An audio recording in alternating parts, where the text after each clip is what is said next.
Thank you for coming. I appreciate the opportunity to talk to you guys. As Krista mentioned, my name is Rob Schluth. I'm a Principal Project Officer in ECRI's Device Evaluation Group. All right. So today we're going to focus on this annual list that ECRI produces. We issue the list every year in early January. There's an executive brief version that gets distributed freely to the public, and there's more detailed report that members can access that goes into more detail about all the different topics that we cover.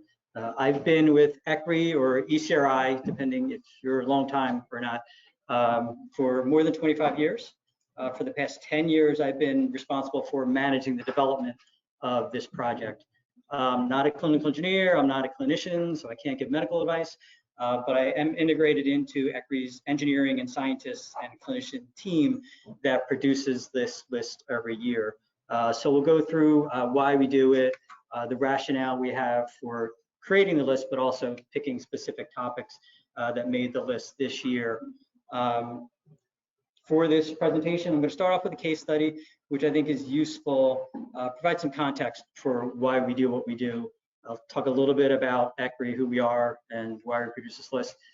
Most of the time, I'll focus on just the general topic of identifying and addressing health technology hazards, and then more specifically, the 10 topics that were on our 2023 list. Okay, so jumping in. So this is a fatal incident that ECRI investigated. I think it's useful because it helps illustrate why we do what we do. Health technology hazards can have a real human cost. In this case, a patient did die because of an incident. If you want to make a difference, you need to spend the time, figure out the root cause, determine ways you can avoid that. So it just kind of makes it all worthwhile, all the work that you guys are doing and that we at ECRI do. All right, so in this case, it was a cardiac cryoablation procedure. So as the surgical staff was removing the balloon, they deflated the balloon and were removing it through the catheter, the patient's blood pressure suddenly dropped. They did fluoroscopy, they discovered a massive gas embolism in the left ventricle, and the patient was unable to be resuscitated. Staff did what they could, but they were not able to save that patient. So their suspicions immediately turned to the balloon. They had just deflated it and began withdrawing it. They guessed maybe gas escaped from the balloon and entered the heart. So the hospital called ECRI and the device manufacturer to come in and investigate the incident. In this case, it was known that air entered the vasculature, and an air embolism, it can be fatal or it could be somewhat harmless. It's all going to depend on the location and the size of the gas that enters.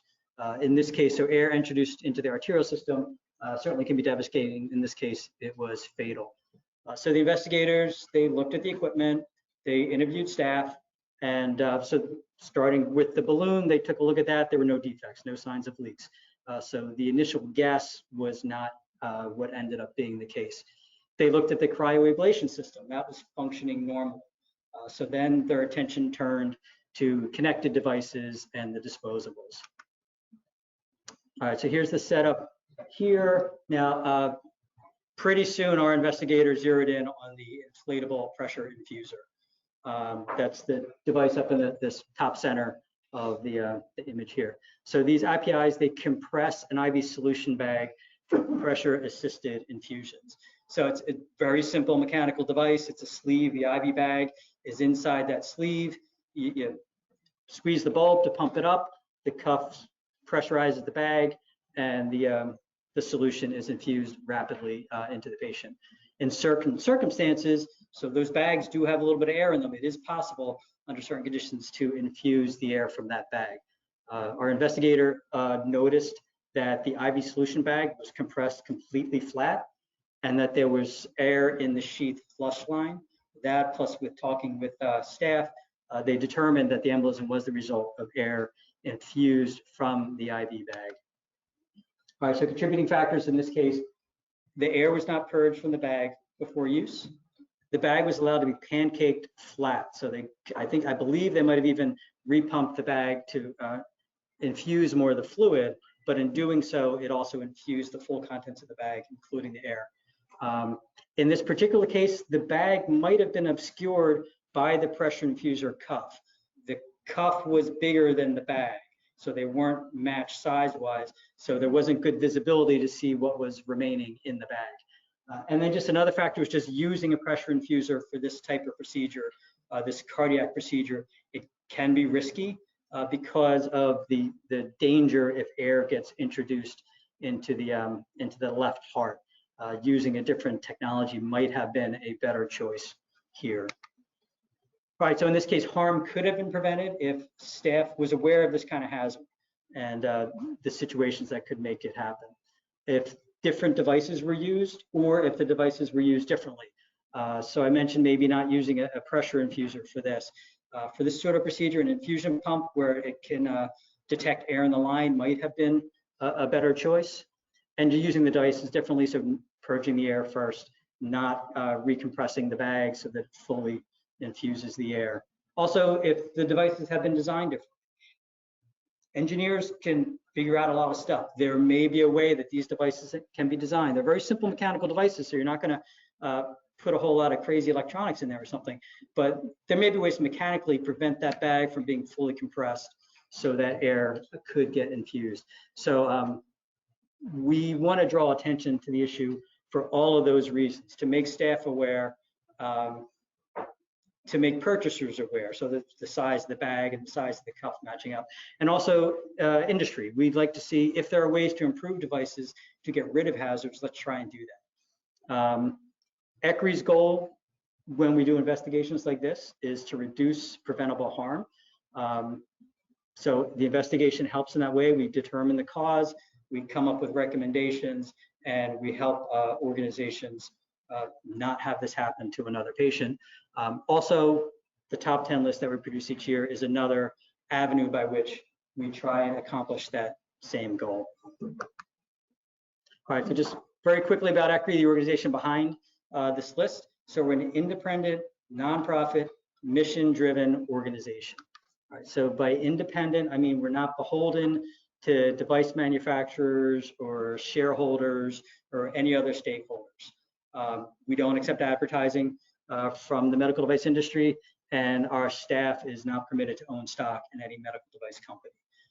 Nonprofit, it just means we exist to serve the public good. And mission driven, so we focus on the mission that you see at the top of the slide here, which is advancing evidence-based healthcare globally. So the organization has 3 areas of focus shown here. I'm not going to go into detail. So technology decision support, I'll talk about that in a minute. Patient safety, we're a patient safety organization in conjunction with the Institute for Safe Medication Practices, which is an affiliate of ECRI. And we also have evidence-based medicine services that generate evidence that can help support patient care decisions.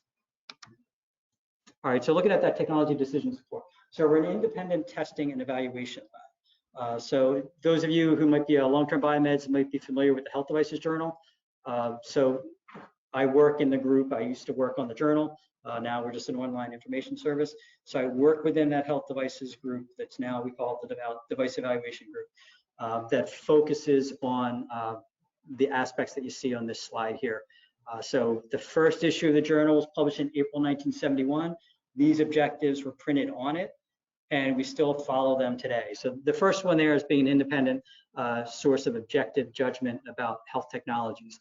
But the second one I'm going to focus on today, so functioning as an information clearinghouse for hazards and deficiencies in medical devices.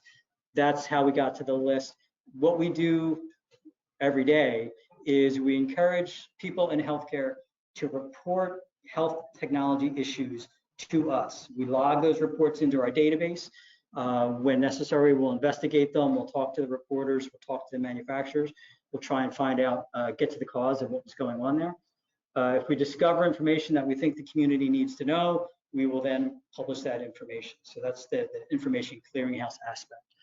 This list is just one example of doing that. So it started 16 years ago, where we just decided, hey, we keep seeing these same topics over and over again. People aren't getting the message. We came up with the idea of making a top 10 list just to try and draw more attention to this sort of topic, or these sorts of topics that we kept seeing, and it's kind of grown from there.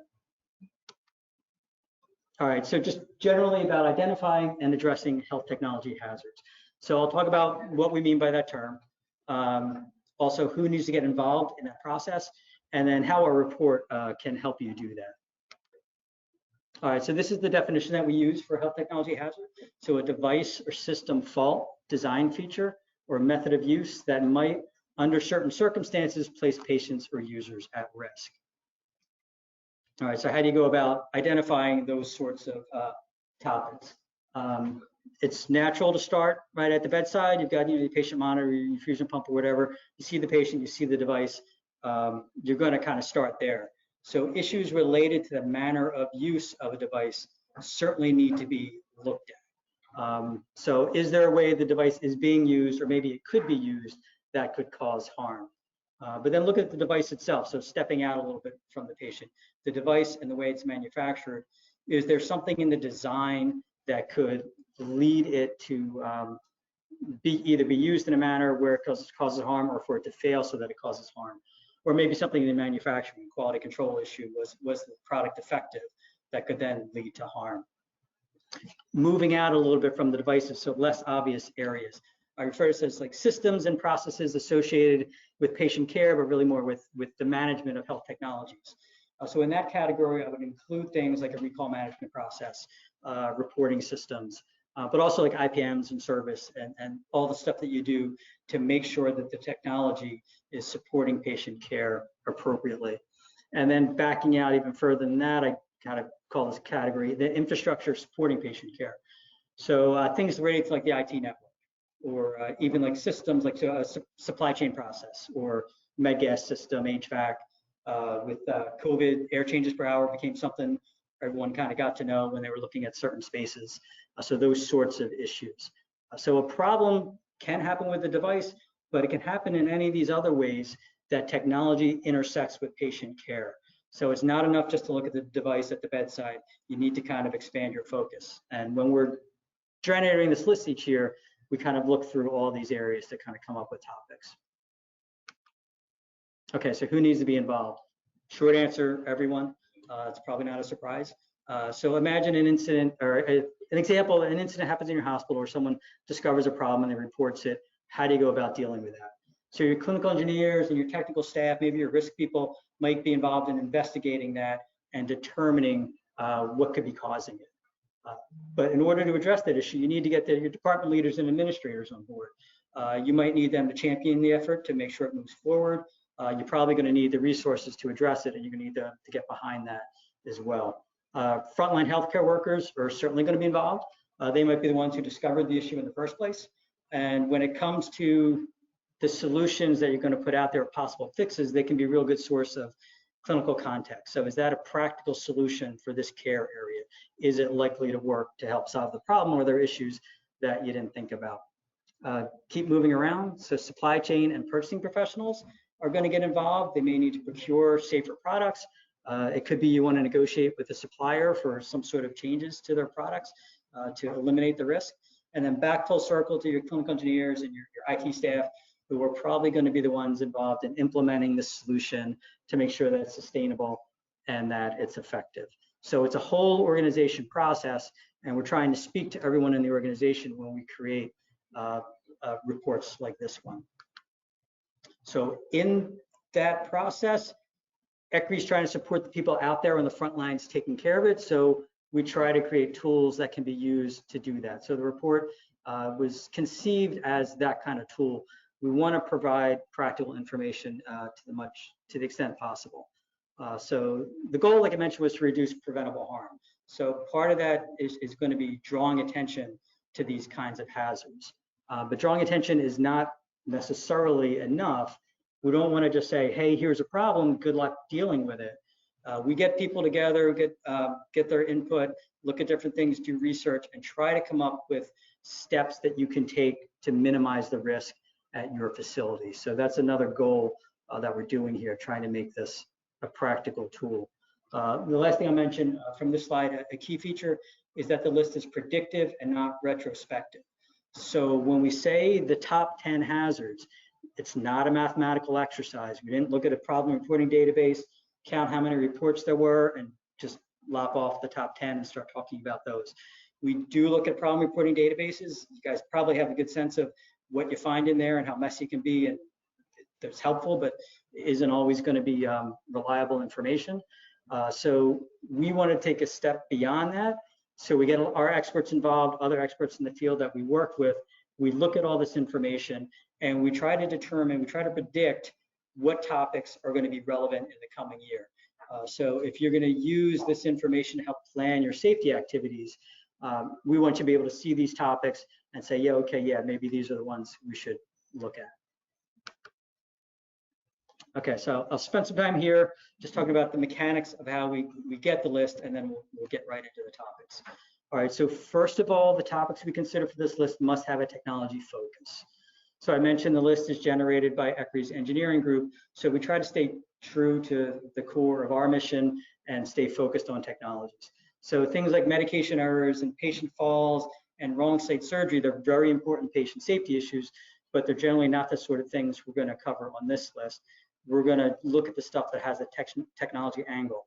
Now, having said that, medication errors, you have infusion pumps, misprogramming, all kinds of things that can go on, that would be considered. Or patient falls, if you have beds where the footboards can detach very easily, a patient could fall from that. That technology angle we may consider for this list. Also for the list, we're looking at generic topics. So by that, I just mean it's not model specific. So we're not talking about the Acme Model 123 infusion pump. We're looking at classes of devices that could have these sorts of hazards. Now, ECRI does produce information about specific models with other services, but that's not what this list does. And then finally, preventable. So like I mentioned before, we want this to be useful so that you can reduce harm in your organization. So we want to be able to provide recommendations. So the topics we choose, there must be some practical steps you can take to minimize the risk. So then how do we choose those specific topics within that category? Process, it starts with just nominations from ECRI staff and other people we work with. And all you in the room here, we're actually going to be starting our process for next year, 2024, beginning of June. So if you have ideas of things that you think we should consider, my email's at the end of the slides here. You can come up to me or just reach out, however, and send us your ideas. We're always looking for what people see in the field, what they think is something that we should look at. But so we get topics nominated. This year for the 2023 list, we had 65 topics nominated. And then we go through an iterative process of research, committee review and discussion, and voting to cut that down list. So cut the list down. So we cut it down to 19, went through the next process, cut it down to 11. We fully developed those 11 topics this year. And then shortly before we were going to go to press in late December, we had a meeting and sorted through all those issues, picked our final 10, and determined what we thought the ranking should be. The criteria we use to make those sorts of decisions are shown on the right here. A topic doesn't have to fit all these, probably rarely would a topic fit every category, and there's going to be trade-offs. So severity, how severe is the issue?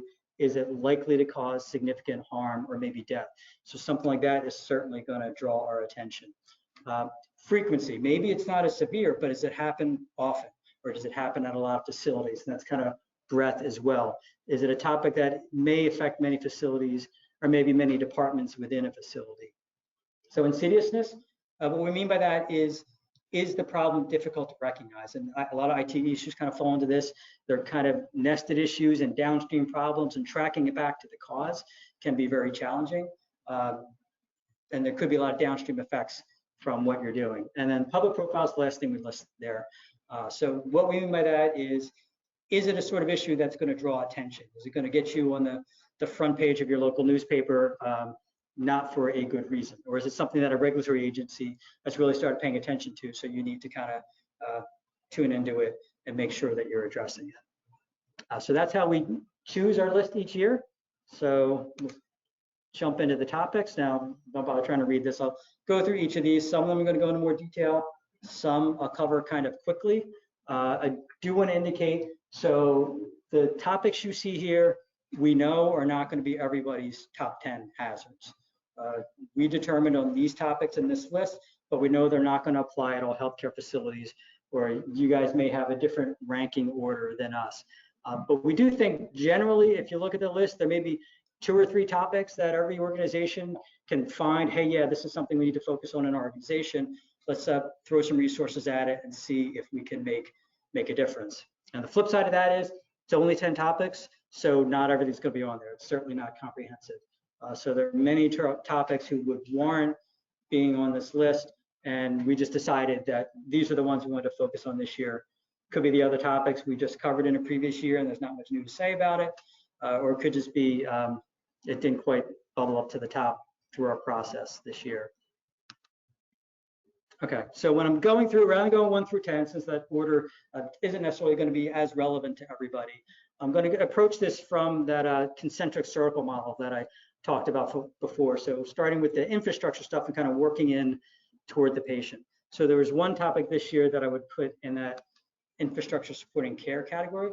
So that's this: failure to manage cybersecurity risks associated with cloud-based clinical systems can result in care disruptions. So the key point here listed there is that a cloud-based deployment model doesn't eliminate a facility security considerations, it only changes them. So just because you're outsourcing to a cloud provider, that doesn't mean that you can sleep well at night. There's still stuff that can go wrong that you need to worry about. Okay, so we're noticing there's a trend in the industry of accessing clinical services through cloud-based systems. So talking about things like EHRs and radiology systems, remote patient monitoring, oncology systems, those sorts of things are now often provided by a cloud provider. Very good reasons why you might do that. It does offer a lot of advantages. Less server hardware that you need on site. There are the potential for savings. Your staffing requirements are a little bit less. You maybe don't need as much IT expertise on site. And just the workload of the IT staff that you do have may be reduced a little bit. Cloud systems maybe could be faster to deploy and easier to scale without requiring massive new capital investment. And it might offer some advantage in terms of disaster recovery if it provides, say, more redundant processes than you're able to manage in-house. But there are some downsides. So different security considerations, like I mentioned, and less control. All right, so focusing on that control issue. So with this, you can imagine there are divided responsibilities. You have the healthcare facility, you have the cloud provider, and the shift in control from a traditional system where you might have your servers on site and everything is operating within your environment of care. Now some of that is with the cloud provider. So the workflow and control is going to be their responsibility. They're also going to be responsible for the reliability of their operations and making sure that their systems are secure. So if there's a security event, you're also going to be dependent on them to be the ones to remediate it and to promptly restore service. However, if there is that event, you're the one suffering the clinical consequences. It's going to be your patients that are going to be affected if the system is not available for a period of time. There have been some incidents in recent years, a ransomware attack, a radiation oncology system, I think it was, that brought down the system, and I think it was over 170 hospitals. So there was a period of time when they could not offer those services. Their patients had to either go without or had to be transferred to other providers for that care.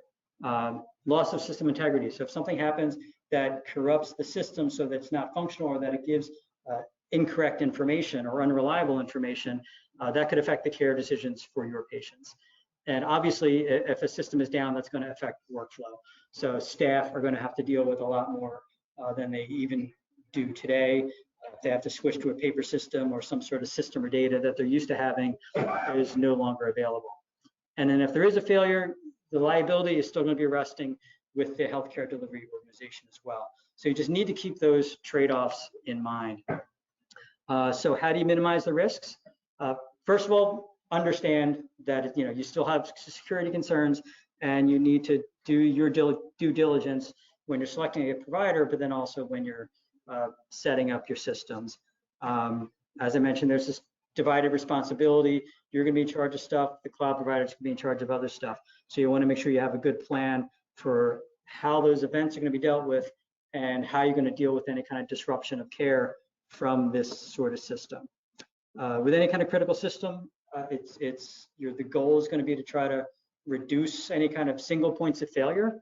So if you can look into redundancy and resiliency. So the redundancy, maybe a setup where the primary and secondary servers are not in the same data center, they're geographically separate. That gives you a little bit of extra protection there. When you're selecting a cloud provider, obviously you're going to want to evaluate what they do, conduct a risk assessment, look at how they safeguard things like the functionality of their system and the confidentiality of the data, the availability of that data. You may need to obtain business associate agreements if you're talking about PHI, and it's a good idea to look into service level agreements, so things like downtime and who's in charge of what. It's nice to have that spelled out in advance. Now, for the healthcare organization, there are things you can do. So applying appropriate security controls, things like encryption when you can, monitoring or limiting traffic to that cloud provider, if that makes sense. Things like role-based authentication and multi-factor authentication, auditing user logs, those sorts of activities can help kind of reduce your risk profile when it comes to this. Okay, moving on. So that next category, these systems and processes associated with the health technology management. Two of the topics this year I'd put into that category. I'll talk about one of them kind of quickly, and the other one I'm going to go in a little more depth. So this gaps and recalls for at-home medical devices cause patient confusion and harm. So in a healthcare organization, you very likely have a pretty robust recall management system. When there's a recall, you find out about it, you have your process, you make sure you're dealing with the issues. But when a medical device is being used in the home, that same system doesn't exist. We're finding it's almost the wild, wild west out there. We need to build this stuff from scratch between industry and healthcare providers and patients. We need to get together and figure out how we're going to deal with recalls when a device is being used in the home.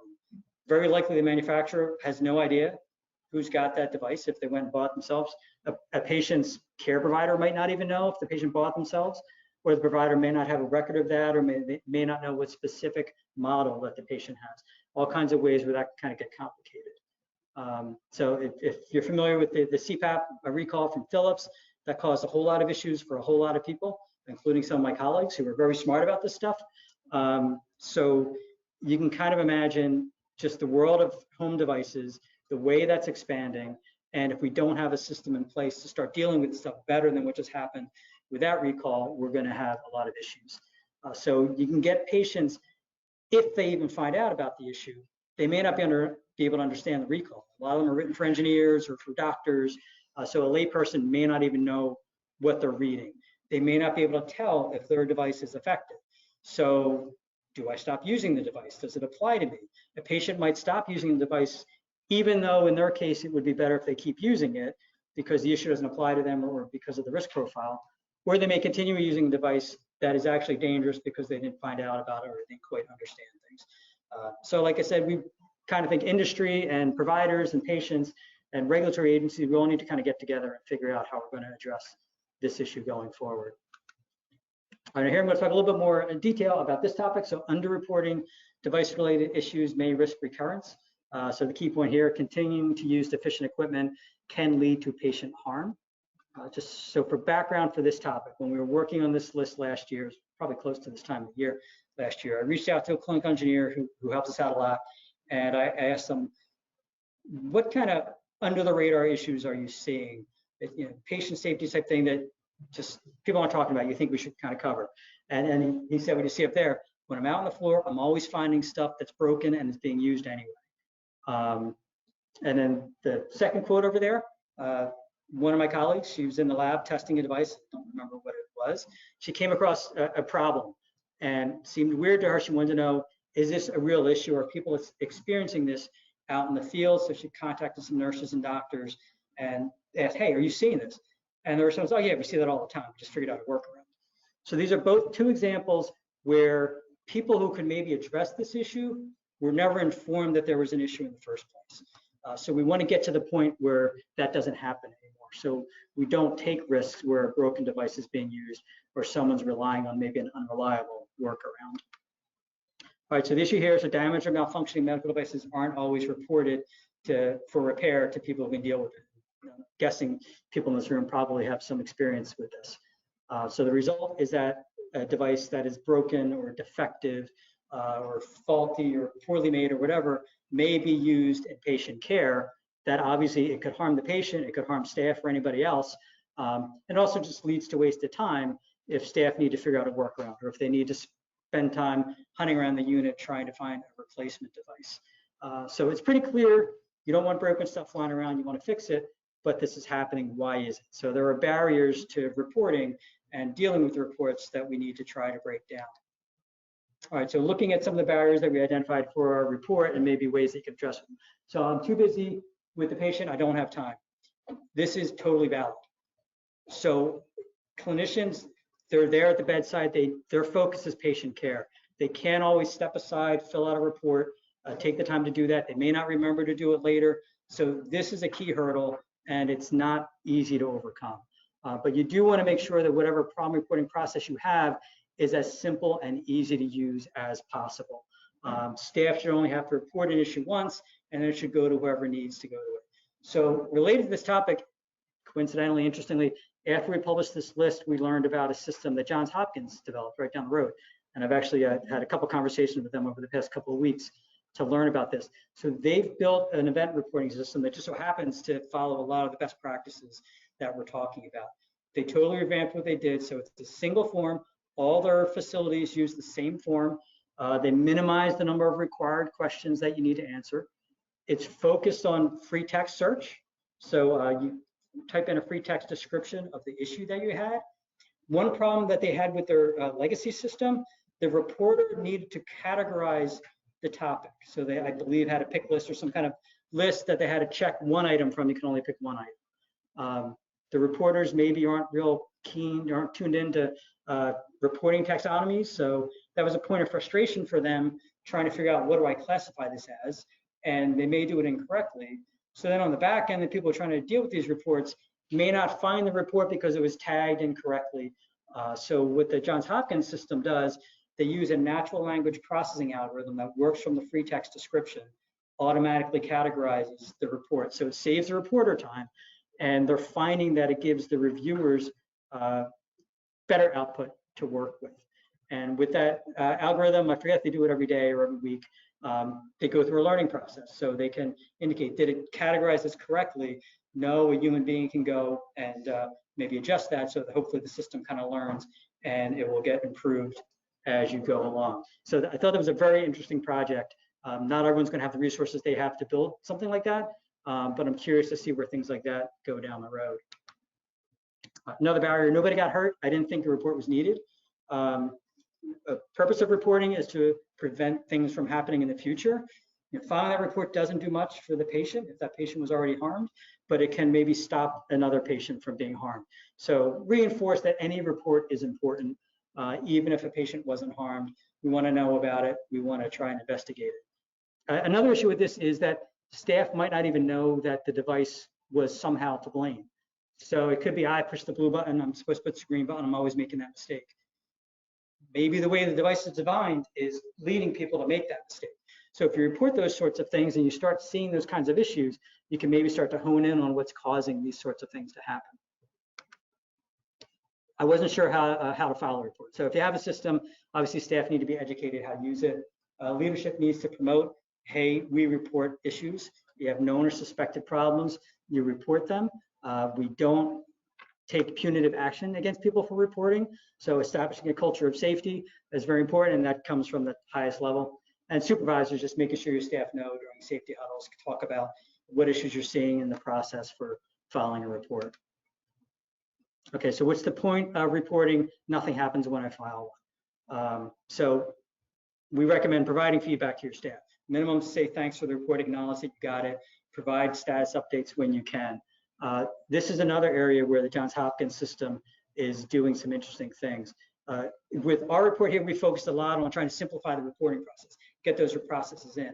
What the people at Johns Hopkins were worried about is making the information more useful for the reviewers at the back end of the process. They're getting a ton of reports. All they can do is kind of log them in. There's not much time to try and sort through them and figure it out.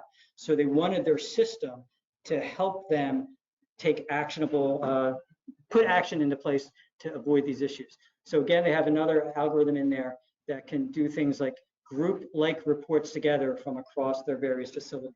So that can help see, okay, a bunch of people are seeing this thing, or maybe this problem that affects different technologies but has maybe a same root cause might show up through this algorithm now, so you can start looking at those at the same time.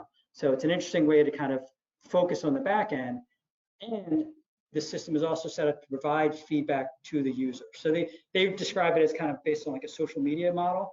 So you file the report, but then you can continually have access to that. You can log into the system anytime you want, see where it's at, see who has commented on it.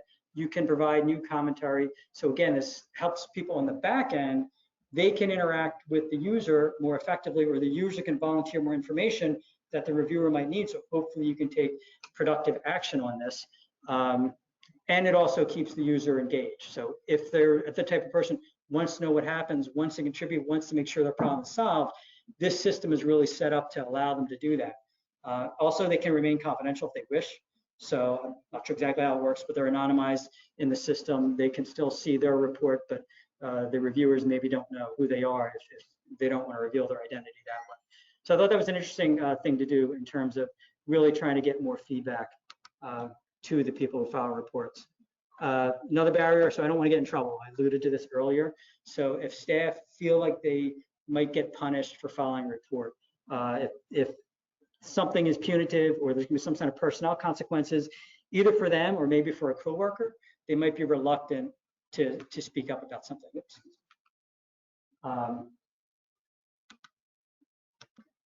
There we go. So this is key on leadership to cultivate a culture of safety and learning.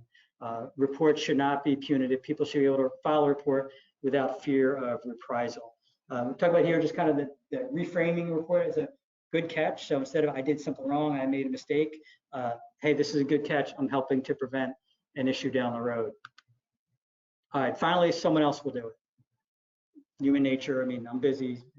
Other people must see this problem too. Someone else report it, maybe, but patient safety shouldn't depend on maybe. So we really want people to report those things. All right, so this next category, so device design and manufacture. There are 3 topics we talked about that I put into this bucket. Talk about 2 of them quickly and go into depth a little more about topic 2 in a minute. All right, so this first one, undetected venous needle dislodgement or access bloodline separation during hemodialysis can lead to death. So during hemodialysis, obviously it's a very risky procedure. Some life-threatening hazards that can occur is if there's a disconnection, if the venous needle becomes dislodged from the vascular access point, or if the central venous catheter separates from the bloodline being used for treatment. Massive blood loss can happen within minutes. I believe a patient could bleed out in something like 10 minutes. So there's not a whole lot of time to respond to that sort of issue.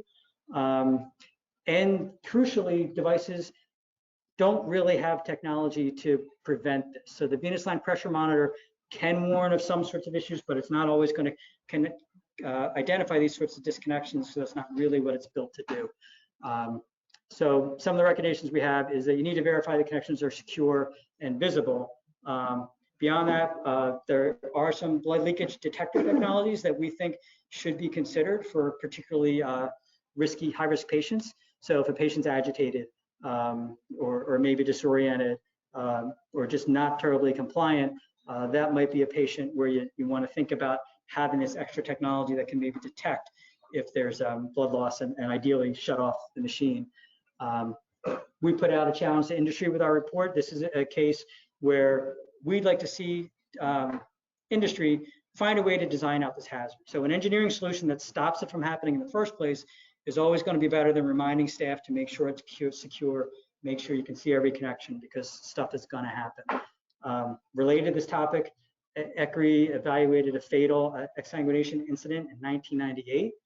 And I think it was in 2021, I think it's probably 2021, investigated almost identical incident. Technology had not improved to help address that issue in over 20 years. So, hey, maybe technology can make a leap forward here. We'd like to kind of promote doing that. Okay, confusion surrounding ventilator cleaning and disinfection requirements can lead to cross-contamination. Obviously, ventilators can become contaminated. Obviously, they need to be cleaned and disinfected. But we were finding, and this was actually started during the height of COVID, we were getting a lot of questions from hospitals where it wasn't clear which components need to be cleaned and disinfected and when. We looked at the manufacturer's instructions, and sometimes they weren't clear.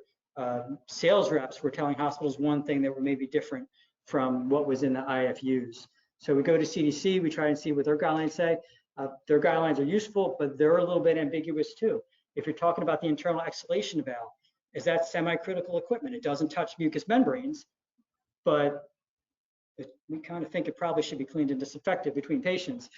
So that was our position, that the exhaled gas, which could include some respiratory secretions, could be a vector to contaminate the exhalation valve. So we think it should be cleaned and disinfected between patients. Also, we got questions about the use of a filter in the breathing circuit. Is that sufficient to protect the ventilator components behind it? And we would argue that it's not. The filter is to protect from the pathogens escaping to the atmosphere, not necessarily to protect the ventilator. So this topic focuses on that. And then this topic number 2, so the growing number of defective single-use medical devices puts patients at risk. So here we're talking about things about single-use, so a disposable product, use it once and throw it out, or maybe a product that gets consumed during the process of it being used.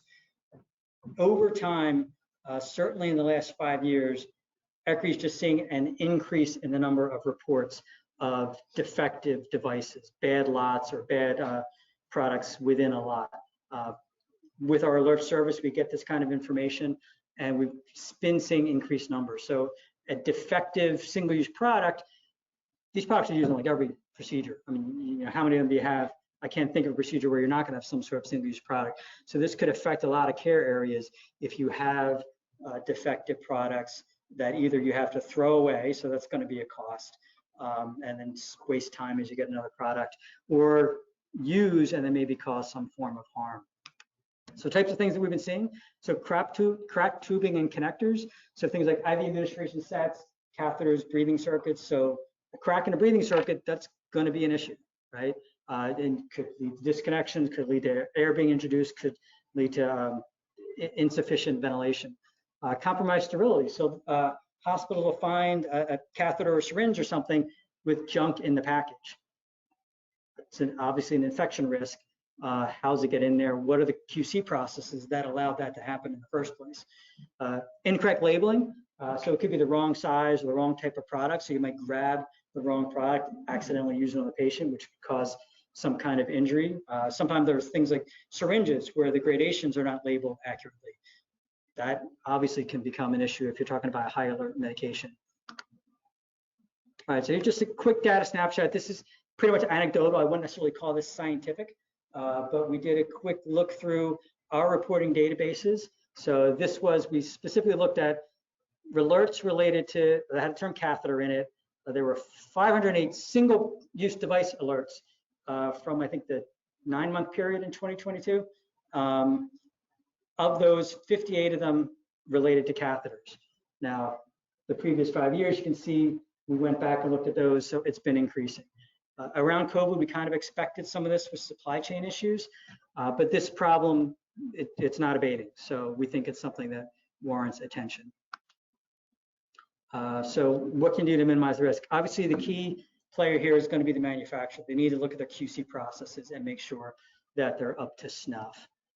But purchasers, they do have some leverage in this process. So established process where clinicians can report defective products, keep track of usage. So if you see a spike in usage, it could be waste because there's defective products out there. Look for functional equivalence. So if you need to switch, you're able to switch to a different product, and use whatever leverage you have with the manufacturer to try and get them to improve the process if you have particular problems with one particular manufacturer.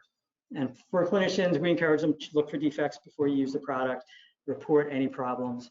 If it was involved in an incident, you want to make sure that you sequester that material. Okay, the last category, so now we're at the bedside, so the manner of use. 4 of the topics we covered this year, I would put into this bucket. So again, I'll talk about 3 of them kind of quickly and a little bit more depth to the topic number 9 that you saw there. All right, so inappropriate use of automated dispensing cabinet overrides can result in medication errors. So these cabinets, they're out in the care unit. They allow access to the medications near the point of care. They have locked compartments and lids so that staff enter their credentials and they can access the medication that's been approved by a pharmacist for a particular patient. These devices do have an override mechanism. So if a nurse or a doctor really needs to get the medication right away, they can override, get that medication applied to the patient. What our affiliate, the Institute for Safe Medication Practices, was seeing over recent years, this is becoming more of a routine practice.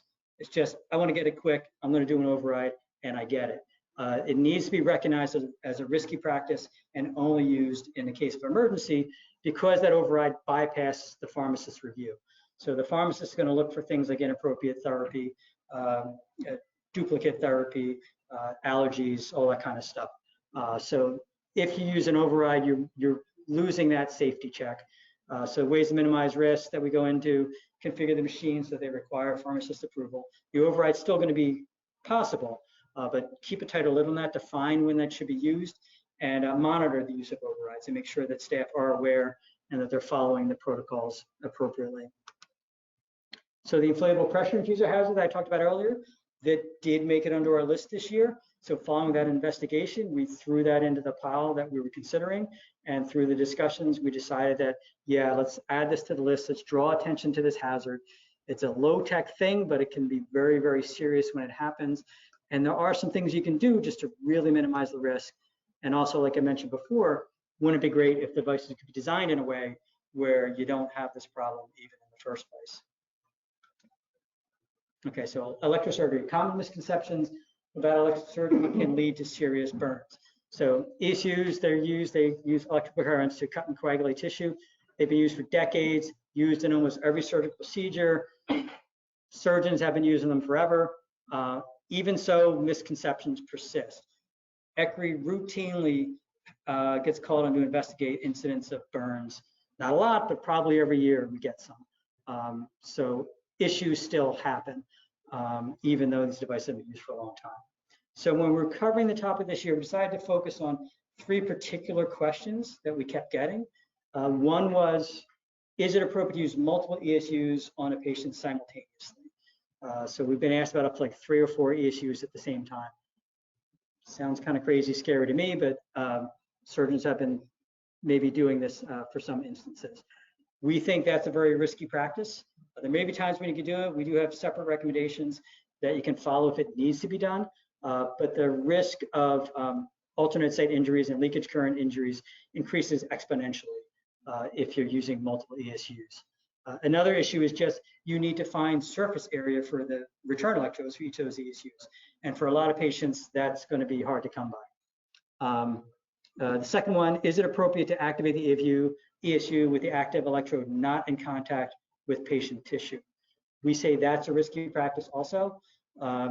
As soon as you activate the ESU, it's going to try and complete that circuit. So it's going to generate high voltage, and that's going to increase your risk of maybe leakage current burn somewhere or an alternate site burn because of this.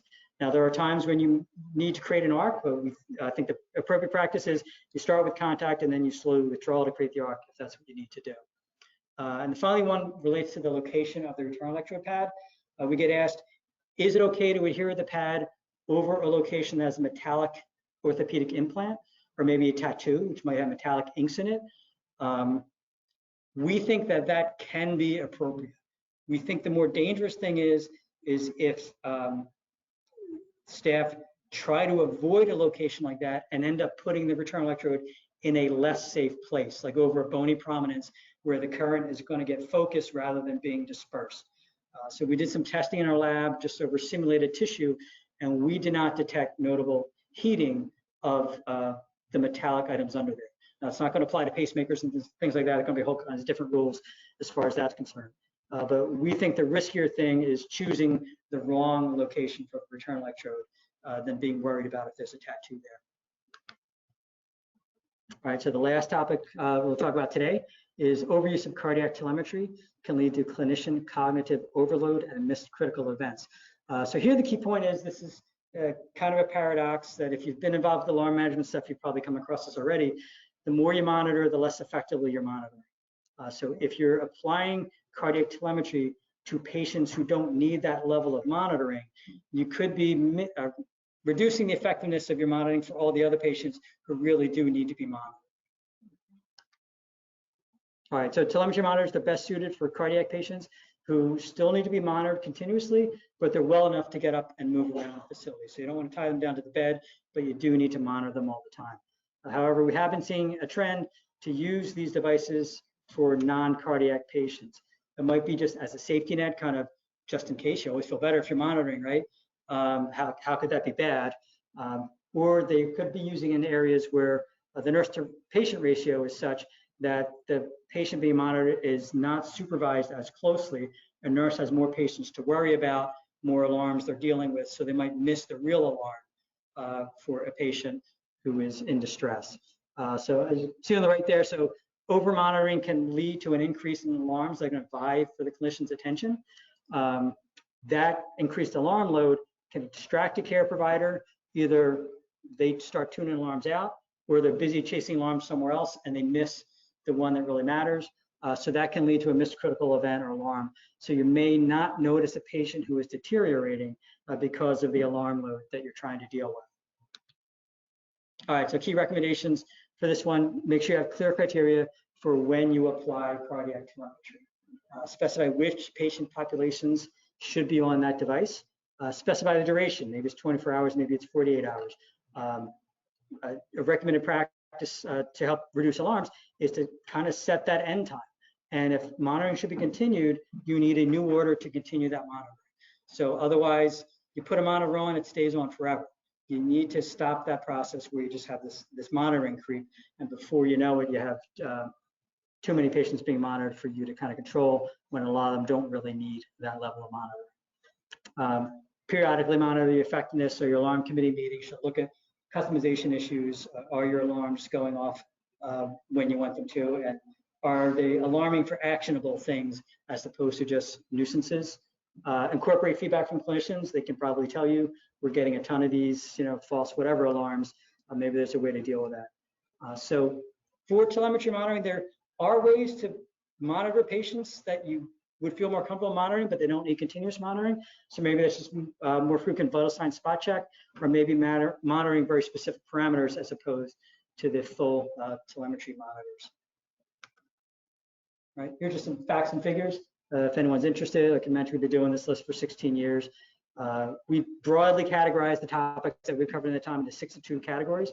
So high-tech gamma cameras, hybrid ORs, AI type stuff, to low-tech, the catheters, casters, IV tubing, nuts and bolts. That was one of my favorite topics we covered. Not everything needs to be a high-tech issue in order to cause significant harm. There was a case where nuts on a bed frame became loose. Patient grabbed onto to stabilize themselves. Bed frame fell, patient fell, and ended up dying because of her injuries. So the little stuff matters as much as the big stuff. If you're curious, most appearances on the list. So alarm hazards have been the subject of at least one way or another for 17 topics over those 16 years. Medication errors, usually related to infusion pumps and infusion technologies. 14 times radiation exposure, reprocessing and sterilization issues specifically related to endoscopes. And cybersecurity, probably no surprise, that's an up and coming issue. So the last 9 years, we've had a topic that dealt with cybersecurity.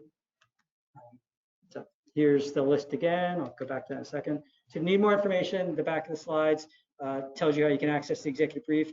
If you're an ECRI member, you can log into your website, get the full report.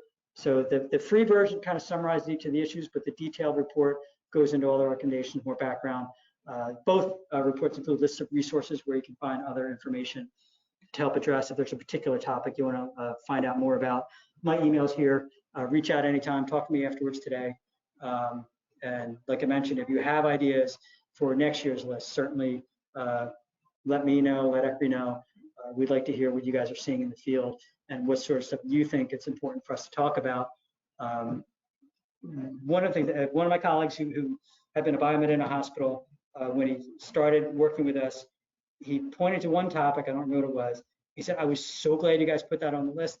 I was yelling about it for years, but once it showed up on the list, I could get my boss to approve the work so we could go kind of address it. So I'd loved hearing that we can maybe kind of help get that sort of stuff done. We can kind of facilitate those sorts of processes. Okay, so that's what I have. So if anyone has any questions about specific topics or the process or ECRI, I'd be happy to answer them. Otherwise, I appreciate your time. Sorry. Yeah.